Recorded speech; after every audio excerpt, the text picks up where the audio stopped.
தோஷங்கள் நீக்கும் பிரதோஷம் சிவன் நஞ்சுண்டதால் வந்த நேரம். நாம் செய்த தீவினைகள் யாவும் அந்த பிறை சூடன் அருளாலே தீரும். நாரணன் விடையாக நந்தியின் கொம்பிடையில் சிவனாடும் நேரம் இது. சிவன் வரும் சுகமான நேரம் இது.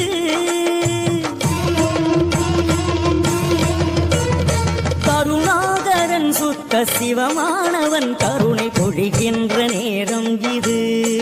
வரம் தருகின்ற நேரம்